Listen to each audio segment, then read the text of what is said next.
Alright guys, Diwali आने वाली है। Today is Dhanteras. आपके घर भी बहुत सुख समृद्धि आए। पर हाँ, ऐसा आपने देखा है, इस बार कुछ लोग धन के लिए ज्यादा ही तरस रहे। प्लस आपने नोटिस किया होगा तो मिलावट तो हर साल होती है, लेकिन इस बार कुछ ज्यादा ही मिलावट हो रही है। उसी पर बात करते हैं और सारी चीजों पर बात करते हैं। हर चीज में मिलावट है। You know, in Diwali the most important thing is sweet, मिठाई। मतलब लोग एक दूसरे का मुंह मीठा करते हैं। लेकिन इस बार आप ये सारी अडल्ट्रेशन न्यूज सुनोगे ना, तो आपको लगेगा कि यार ये जो मिठाई खा रहा हूं, ये मेरा मुंह मीठा नहीं कर रही है, कड़वा कर रही है। और सच में इस दिवाली पर जिन लोगों ने मिठाई को कड़वा किया है, वो एक नंबर के समझ गया। थोड़ी मर्यादा रखिए। So much of adulteration. क्या हो क्या रहा है? सारी जगह मिलावट है। अगर आप पोएटिक लेवल पे भी जाके देखोगे तो आपको यही लगेगा, इंसानों में भी है। फिलहाल मिठाई की बात करें, in total let me say that this is a very shocking number. 80% मिठाइयों का मेवा नकली है। And this is very easy to understand due to high demand. हमारे यहाँ मिठाइयों का जो दिवाली पर बिजनेस होता है वो बहुत ज्यादा होता है। फिर दिवाली के समय मिठाई का मार्केट 50% से भी ज्यादा बढ़ जाता है।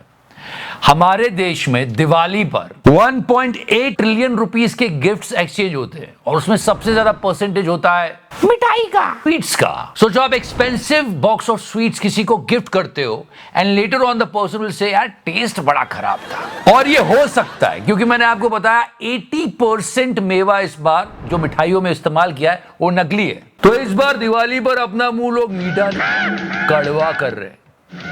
वैसे चिकारा तो हमेशा पटाखों का शौकीन रहा है। सही है चिकारा भाई। नोएडा में 45 kg। In Greater Noida they got 200 kg rasgullas with insects. मतलब आपको रसगुल्ला के साथ साथ एक और टेस्ट भी आएगा। Good they destroyed it. And in Greater Noida only सिर्फ रसगुल्ले खराब नहीं थे, पनीर भी खराब था। रसगुल्ले हो गई, मिठाई हो गई, तो खोया कैसे बच सकता है? इसका तो बहुत ज्यादा इस्तेमाल होता है मिठाई बनाने के लिए। 100 kg खोया। ऐसा नहीं हर जगह देश में सबकी बारी आएगी। इन एमपी उज्जैन 300 kg मेवा, और ये मेवा गुजरात से आया था। एंड मेवा is the most important stuff for the sweets. 225 kg मेवा इन इंदौर। फिर इंदौर से बाहर निकले गाजियाबाद 400 kg। अब आप सोचो, इतनी सारी खबरें सुनोगे तो आपका तो मिठाइयों पर से विश्वास उठ जाएगा। और ये तो बहुत कम बता रहा हूं मैं। और ये 1300 किलो पनीर, 1300 kg पनीर, ये डिस्ट्रॉय हुआ है गाजियाबाद में। और लोग कह रहे हैं जब इसको डिस्ट्रॉय करे तो बहुत स्मेल आ रही थी। सोचो, ये पनीर अगर इस्तेमाल हो जाता तो लोगों की कितनी हेल्थ खराब करता। मैं हैरान हूं जी। And everything is adulterated, even firecrackers. No, सच में लोग कंफ्यूज है इस बार। सच्ची आई मीन, लोग पटाखों में कंफ्यूज हो रहे हैं। लोग समझ नहीं पा रहे क्या करें, रस्सी बम ले या ओला की ईवी, क्योंकि दोनों फट रहे हैं। आई मीन, ओला आग का गोला is an old thing. Right now on this Diwali you can see burning train. रोना मत, क्योंकि तुम्हारे आंसुओं से इस ट्रेन में लगी हुई आग नहीं बुझने वाली। पहले ट्रेन देख लो, अब रो लो। ये नहीं रो रहे, और भी लोग रो रहे हैं दिवाली पर घर जाने के लिए, लेकिन ट्रेन नहीं मिल रही है। ये अनाउंसमेंट की गई थी कि स्पेशल कोचेस चलेंगी, स्पेशल ट्रेन चलेगी, लेकिन हाँ, उनके बावजूद भी लोग कंप्लेन कर रहे हैं कि यार ट्रेन नहीं है। और हालत ऐसी है, लोग ऐसी भरी हुई है ट्रेन, मतलब ऐसी टेक्निक लगा लगा के घर जा रहे हैं लोग। इस और कर दो camera. And when they will reach home, what they will discuss. और थोड़े से डिस्कशन के बाद ये आएगा कि महंगाई बहुत बढ़ गई है, शेयर मार्केट डूब रहा है, जॉब्स का क्राइसिस है। और हाँ, और इस डिस्कशन के साथ जो वो मिठाई खाएंगे वो भी नकली है। अरे रो क्यों रहे हो? इस दिवाली पे एक नया पटाखा दिया आपने, burning train. So people are pretty confused, which one is a fire cracker, this one और दिस वन। आई मीन, फिल्मों में भी मिलावट है। इतने सारे हॉलीवुड मूवीज के सीन कॉपी करके मिलाए गए हैं, लोगों को पता है कि ये देखा है मैंने, ये देखा है। Anyway, let's discuss something really serious. Let's talk about ghee, the most important ingredient. 2023 में एक आदमी ने कमाल का काम किया। उसने नकली घी की फैक्ट्री खोल दी। तो उसने सारे ब्रांड्स के लड़ने की वजह ही खत्म कर दी। यू नो, ये जो घी ब्रांड्स आपस में लड़ते रहते हैं कि पतंजलि का लो, अमूल का लो, इसका लो, उसका लो, वो नकली घी बनाता था और हर ब्रांड का लेबल लगा के बेचते थे। Smart man. But this is wrong and this thing is really popular in country. शुद्ध देसी गाय का घी। शुद्ध देसी गाय। I don't know what it means, पर हाँ, किसी ने ये लेबल चिपका के लोगों को पाम ऑयल बेच दिया था। इस बार भी दिवाली में लोगों ने जम के नकली घी बेचा है। मैंने बताया ना, तिहाड़ी दोनों पैकेट लेके खड़ा था, पता ही नहीं चल रहा कौन सा असली कौन सा नकली है। दोनों पर अमूल शुद्ध घी लिखा हुआ है, ये देखिए। इस बार भी नकली घी जम के बेचा गया। हमारे देश में घी इंडस्ट्री बहुत फल फूल रही है। आप इसी समझिए कि 2023 में घी इंडस्ट्री की वैल्यू 3.2 लाख करोड़ थी एंड पीपल आर अज्यूमिंग इसी घी इंडस्ट्री की वैल्यू 2032 में 6.9 लाख करोड़ होने वाली है। आपको हर एक न्यूज चैनल वाला ये बताएगा कैसे पहचाने नकली घी को। मावा खरीद कर ला रहा है तो उसकी क्वालिटी को घर बैठे ही चेक कर सकते हैं। असली और नकली घी की पहचान का घास में जहर घोल दिया। पर ये नहीं पूछेगा कि सरकार क्या कर रही है, इतना नकली घी आ कहां से रहा है।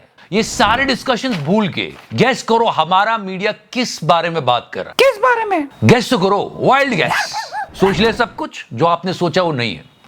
हमारा मीडिया बात कर रहा है कि इजरायली लड़की को कैसे डेट करें। Also instead of talking about the inflation in India, problems with Indians, they are talking about Israel's hidden weapon. इतने बड़े बड़े लोगों को बुला के इस तरह की फद्दू डिबेट करते हैं। क्या यकीन किया जाए ब्रिगेडियर शरदेंदु, किस तरह से आप इसे देखेंगे? क्या डिबेट हो रही है? आईडीएफ की मिसाइल तेल अवीव की इमारतों में 3D ब्लूप्रिंट में खुलासा। अच्छा, that Israel is actually hiding their weapons like this. अगर आप इस शिप को गौर से देखोगे, जो बहुत वायरल भी हो रहा था, आपको पता चलेगा ये स्टार वॉर्स का शिप है। नेतन्याहू स्टार वॉर्स का शिप यूज करने वाला है, मुझे तो पता ही नहीं है। नहीं बेटा, ये ठीक नहीं है। और फाइटर जेट ऐसे बिल्डिंग में छुपा रखे और इमारत के बेसमेंट में सबमरीन तक रखी गई है। I mean, again I'm telling you, this entire Godi media is insulting your intelligence. दलाल। चलो एक और सिनेरियो इमेजिन करते हैं कि आपको पता चल गया कि 80% मेवा जो है मिठाइयों में वो नकली है, तो आपने गिव अप कर दिया कि यार मैं स्वीट्स नहीं लूंगा, यार हटाओ, मैं तो भोजन करूंगा। I will ignore the sweets, I will stuck to the basic food. But the basic thali, basic food I am talking about, it is not also easy to afford. वो भी काफी महंगी हो गई है। सितंबर में इंडिया का फूड इन्फ्लेशन इतना पहुंच गया था। तो अगर आप स्वीट को इग्नोर करके बेसिक खाने पर भी जाते हो तो वहां पर भी बहुत महंगाई है। और वेजिटेबल, सब्जियों के दाम देश भर में करीब 19 से 20% लोगों ने बढ़ते हुए सब्जी के दामों की वजह से घर में एसेंशियल वेजिटेबल लाना बंद कर दिए। Even if you want a quality food, आपको नॉर्मल से 60% ज्यादा खर्च करना पड़ेगा। तो नॉर्मल खाना मिठाई जितना महंगा हो गया और मिठाई नकली हो गई। मुझे क्रेडिट नहीं चाहिए। पूरे देश में ही मिलावट चल रही है इस बार। एक चीज जो 100% प्योर थी उसमें भी मिलावट कर दी इसने। या ये काम बहुत सुचारू ढंग से हो रहा था कि फिरौती मांगी जा रही थी, इसको उड़ा देंगे, उसको उड़ा देंगे, कोई किसी की फिरौती दे रहा है, कोई किसी की फिरौती दे रहा है। उसमें ये आता है अभिनव अरोड़ा, इसकी मदर कहती है कि लॉरेंस बिश्नोई गैंग ने इसको थ्रेट किया। And trust me, nobody can understand that why Lawrence Bishnoi gang will threat him. क्या बोलेंगे, क्यों स्कूल क्यों नहीं जाता तू? मुझे फर्क नहीं पड़ता। So he is gaining popularity like this. And one more, yeah, Jaya Kishori, this picture of her went viral and people were like, oh my God, this is an expensive bag. इस bag ने मोह माया नहीं छोड़ी। No, it's not her fault. It was the fault of that bag. So the bag is Christian Dior and no, that's not it. She said it's a customized bag. तो normal bag 2 lakh का है, customise कितने का होगा दीदी? उस bag को समझना चाहिए था कि मोह माया में कुछ नहीं रखा। Then she accepted that I like to buy things for myself. ये बात बहुत वायरल हो गई and then she said this. That's why I'm telling you, हर जगह मिलावट हो रही है। तो याद है वो today show. One more time, happy Diwali. बहुत अच्छा टाइम होता है, खूब एंजॉय करो और दबा के सब्सक्राइब करो हमारे चैनल को। Love you 3000, thank you so much, happy Diwali. तो करना। आप बताएं।